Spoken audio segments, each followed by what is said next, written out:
예레미야 33장 1절부터 13절까지의 말씀 교독합니다.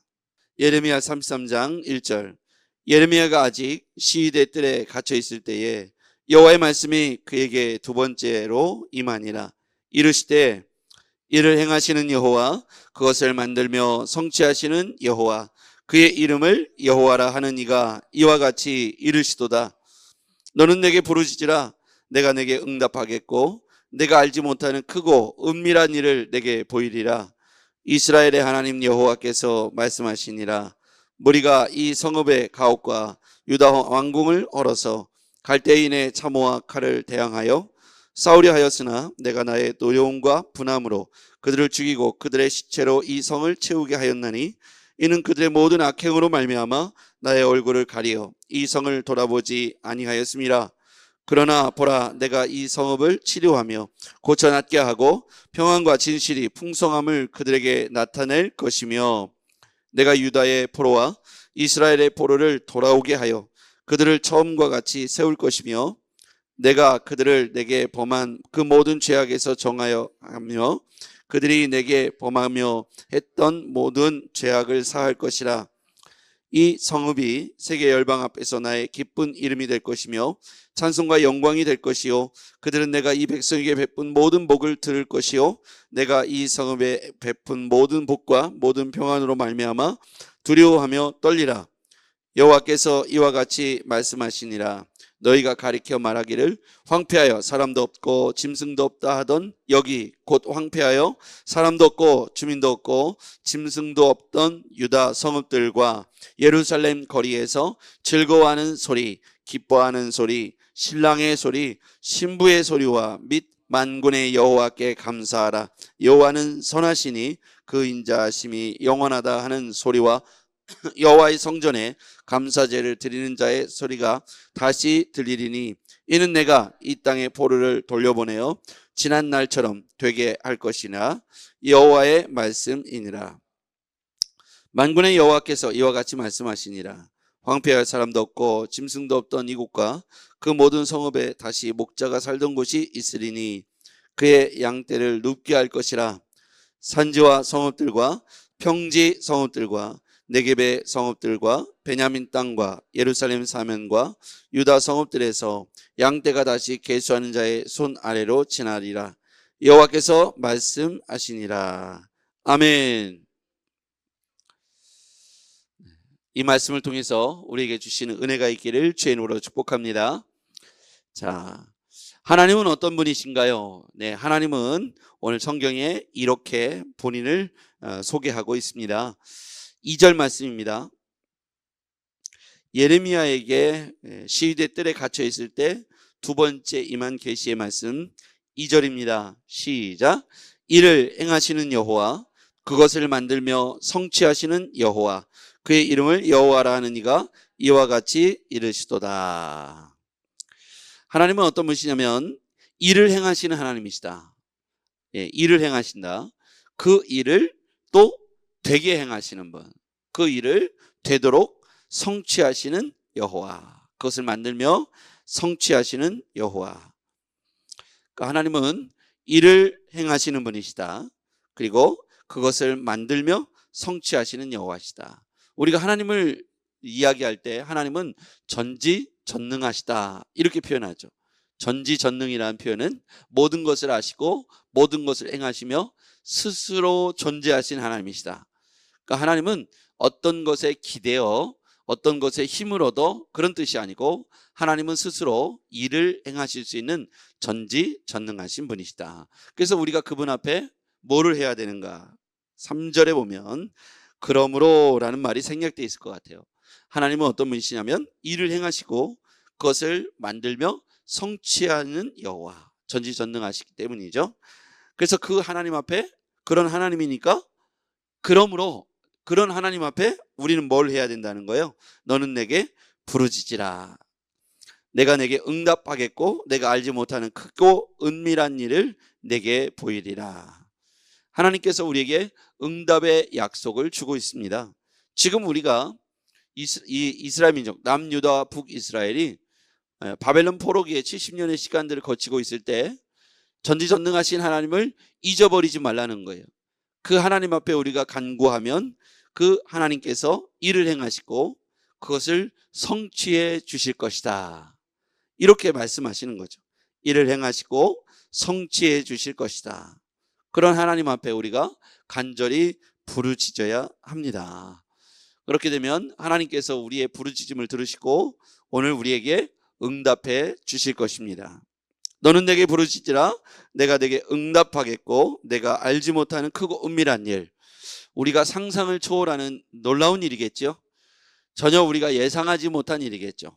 그런 일 가운데 희망과 소망의 끈을 놓지 말고 일을 행하시고 그것을 성취하시는 여호와 하나님 앞에 간절히 구해야 하는 것이죠. 우리는 구하기만 하면 일을 행하시고 성취하시는 분은, 되게 하시는 분은 전능하신 하나님이시다. 그래서 우리가 하나님을 잊지 않고 기도해야 하는 것입니다. 자, 이스라엘의 악행으로 인하여, 유다의 악행으로 인하여, 북이스라엘과 남유다로 인하여 하나님께서 심판을 행하셨죠. 그런데 하나님께서 그들 가운데 은혜와 긍휼을 베푸시고 다시 돌아오게 할 것이다. 자, 6절입니다. 하나님은 징계를 하시지만 그러나 다시 돌아오게 하시다. 6절 시작. 그러나 보라 내가 이 성읍을 치료하며 고쳐 낫게 하고 평안과 진실이 풍성함을 그들에게 나타낼 것이며 내가 유다의 포로와 이스라엘의 포로를 돌아오게 하여 그들을 처음과 같이 세울 것이며, 하나님께서 회복을 이스라엘 가운데 징계를 하시지만 다시 이와 같이 때가 지나면 회복해 주신다. 이 성읍을 치료하여 고쳐 낫게 하실 것이고 평안, 진실이 풍성함을 그들에게 나타낼 것이다. 그리고 7절 시작. 내가 유다의 포로와 이스라엘의 포로를 돌아오게 하여 그들을 처음과 같이 세울 것이며, 이게 하나님의 본 마음입니다. 하나님은 이와 같이 그들의 모든 죄악을 용서해 주시고 처음과 같이 그들을 포로에서 돌아오고 다시 처음과 같이 세워주시겠다. 이게 약속의 언약이죠. 전제는 계속해서 예레미야서를 통해서 나는 너의 하나님이 되고 너희는 나의 백성이 되는 이 새 언약을 굳건하고 견고하게 세울 때 하나님께서 다시 포로에서 돌아오게 하시고 처음과 같이 세워주시겠다. 하나님은 어떤 분이시냐? 일을 행하시고 일을 실천하시고 일을 성취하시는 전능하신 하나님이시다. 그래서 우리가 모든 고난과 역경 가운데 예레미야 33장 3절을 통해서 너는 내게 부르짖으라 내가 내게 응답하겠고 내가 알지 못하는 크고 은밀한 일을 내게 보일 것이다. 이 말씀이 그와 같은 말씀을 다 설명하고 있는 것이죠. 오늘 우리에게 주시는 이 말씀을 약속의 말씀으로 받으시길 바랍니다. 우리가 고통의 시간들을, 터널들을 지나갈 때 이 말씀을 떠올려야겠죠.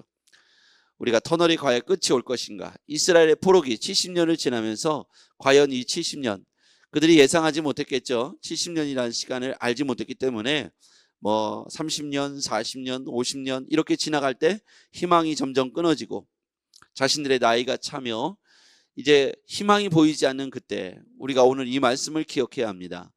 하나님, 이 터널의 끝, 이 고통의 아픔의 끝은 과연 있습니까? 의심하고 힘들어하는 자들이 있다면 오늘 성경은 이를 행하시는 여호와, 그것을 만들어 성취하시는 여호와, 그 여호와 하나님 앞에 부르짖으라고 말씀하고 있죠.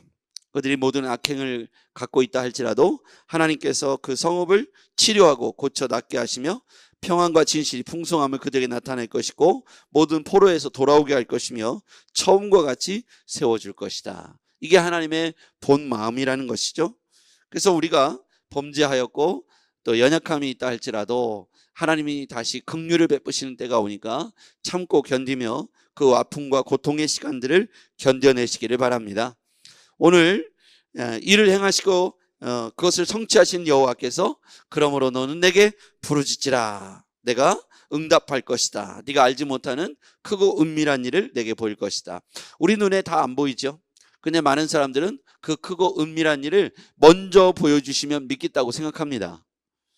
항상 우리는 하나님의 살아계신 증거들을 보여주면 믿겠다는 생각을 갖습니다.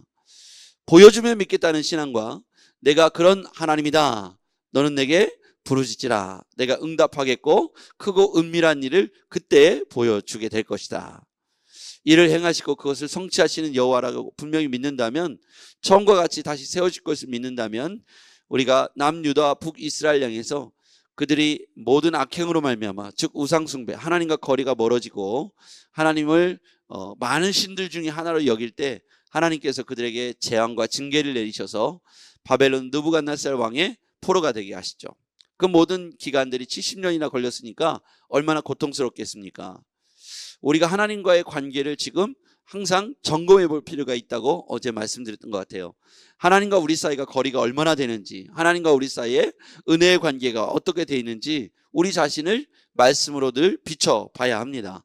그래서 하나님과 우리 사이가 멀어졌다면 다시 회복을 위하여 간절히 구해야겠죠. 하나님은 일을 행하시고 그것을 성취하시는 하나님이시기 때문에 우리가 다시 하나님 앞에 우리의 범죄를 주님 앞에 고백하며 우리가 자복하고 회개하고 하나님 앞에 나오면 그는 미쁘시고 의로우셔서 우리의 기도에 응답해 주시며 이스라엘을, 남유다 북이스라엘을 모든 포로에서 돌아오게 하신 것처럼 일을 행하시고 그것을 성취하시는 여호와께서 우리를 원래의 자리로 처음으로 다시 세워주실 것이다.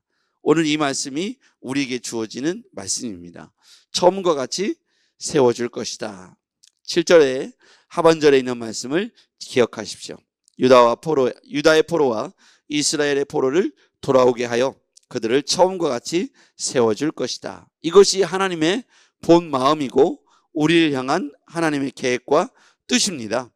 오늘 우리가 이렇게 회복될 것을 믿고 하나님의 개입을 우리 가운데 구해야 합니다. 예레미야 33장 3절은 그러므로 라는 말이 생략되어 있는 것 같아요. 나는 이를 만드시고 성취하시는 여호와시다. 그러니까 하나님께 부르짖으면 우리가 다시 모든 죄악을 사함받고 때가 되면 하나님의 은혜로 회복될 것이다. 모든 포로에서 돌아오며 처음과 같이 세워질 것이다. 하나님의 본 마음이죠.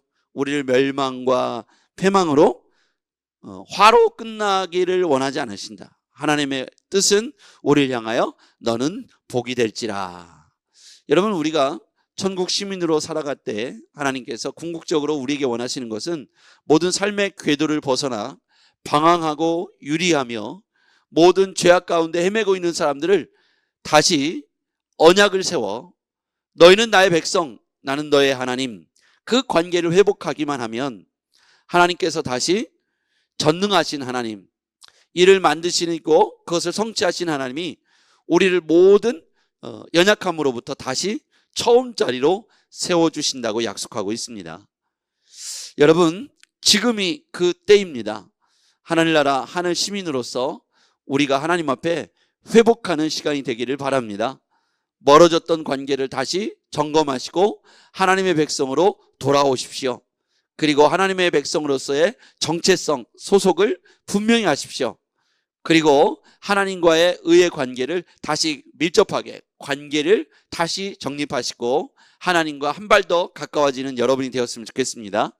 그렇게 하기 위해서는 하나님 말씀을 듣는 자리, 배우는 자리로 나오시기를 바랍니다. 여러분이 생각해 보면 일주일에 말씀을 6번, 7번 들을 때와 일주일에 한 번 들을 때 여러분의 영혼의 상태가 어떻든가요? 한 달에 20일을 말씀 들을 때와 한 달에 4번 말씀 들을 때 여러분의 영적 상태가 어떤가요? 어린아이로부터 어르신에 이르기까지 학력과 상관없이, 재산 여부와 상관없이, 그의 어떤 인격과 상관없이 말씀을 노출되고, 예배에 노출되고, 말씀에 노출되고, 은혜에 노출되는 횟수를 늘리면 늘릴수록 입에서 은혜가 나오고 마음의 생각이 정화되고 거룩해지며 성도로서의 행실과 말을 회복하게 되더라고요. 여러분, 이건 너무나도 다명하고 분명한 사실입니다. 일주일 내내 말씀에 노출되고 예배에 노출된 사람과 일주일에 한 번 노출되고, 그것도 2주에 한 번 혹은 3주에 한 번 노출된 사람 사이에는요, 엄청난 차이가 있어요. 생각과 가치관이 믿음과 말씀으로 선포되는 사람들은 대부분 은혜와 말씀에 많이 노출된 사람들이에요. 그럼 우리가 어디에 요즘 많이 노출되어 있는가를 점검해 보면 알겠죠. 내가 요즘 은혜에 노출되고 있는지 아니면 세상에 죄에 노출되고 있는지, 우리의 가족들이 죄에 노출되고 있는지 은혜에 노출되고 있는지를 점검해 볼 필요가 있어요. 그럼 우리는 이제 말씀과 은혜를 가까이 하고 우리 가족들에게 노출시키기 위해서 찬양을 틀어놓고 화장실이나 싱크대나 식탁 위에 말씀을 써서 붙여놓거나 말씀 카드를 세워놓거나 이렇게 하는 매일 365일 말씀 넘어가는 달력 같은 것도 있어요. 그런 것들을 이용하거나 성경을 이렇게 말씀을 계속 틀어놓거나 아니면 여러 방식으로 은혜나 말씀에 노출되는 횟수를 점점 늘릴 필요가 있겠죠. 극동방송이나 CBS나 아니면 우리 교회 밴드 라이브나 이런 것들을 이동 중에 듣고 찬송을 부르면서 하나님 말씀과 은혜에 노출된다면 우리의 생각과 마음이 은혜로부터 나오게 되더라고요. 이런 시간들이 많아질수록 우리는 견고해지고 단단하게 될 것입니다. 자, 여러분, 우리가 죄에 많이 노출되고 있습니까? 은혜의 자리, 예배의 자리에 여러분이 많이 노출되고 있습니까? 시간을 들여서 할 수만 있는 대로 은혜의 말씀에 가까이 하시기를 바랍니다. 여기 계신 분들은 뭐 너나 할 것 없이 매일 굿모닝 세븐에 거의 참여하시니까 은혜가 될 것입니다. 할 수만 있으면 하나님 말씀을 가까이 하십시오. 우리가 하나님과 멀어질 때 어떤 현상이 벌어지냐면 예배가 점점 횟수가 줄죠. 그리고 은혜의 자리에서 점점 멀어지죠. 죄의 많은 자리에 노출되죠. 이렇게 하나님과는 멀어지고 죄와는 점점 가까워지더라고요. 우리가 하나님 앞에 신령하고 거룩하게 되면 어떻게 됩니까? 하나님과는 점점 가까워지고 세상과는 멀어지게 되는 게 당연한 거죠. 빛과 어둠이 공존할 수 없다고 했습니다. 죄와 거룩함이 공존할 수 없습니다. 그래서 우리는 할 수만 있는 대로 내 형제자매, 내 가족들, 내 형제자매, 우리 교회 안에 있는 형제자매들을 은혜의 말씀의 자리로 초청하시길 바랍니다. 그들과 함께 예배드리시고 거룩함을 회복하시길 바랍니다. 하나님께로 가까이 오면 너는 내게 부르짖으라, 내가 내게 응답하겠고 크고 은밀한 일을 너에게 보여줄 것이다. 그게 뭡니까? 네가 상상할 수 없는 일이다. 크고 은밀하다. 여러분, 그 하나님 앞에 그러므로 부르짖으라는 거예요. 그 하나님은 어떤 분이시냐? 이를 만드시고 그것을 성취하시는 여호와시다. 우리가 그 하나님 앞에 부르짖기를 주의 이름으로 축복합니다. 기도하겠습니다. 전능하신 아버지 하나님 감사합니다. 오늘 말씀을 들었습니다. 하나님은 이를 만드시고 성취하시는 여호와시라고 소개해 주셨습니다. 하나님, 우리가 그 하나님 앞에 부르짖고 간구하여 크고 은밀한 일을 맛보게 도와 주시옵소서. 예수님의 이름으로 기도했습니다. 아멘.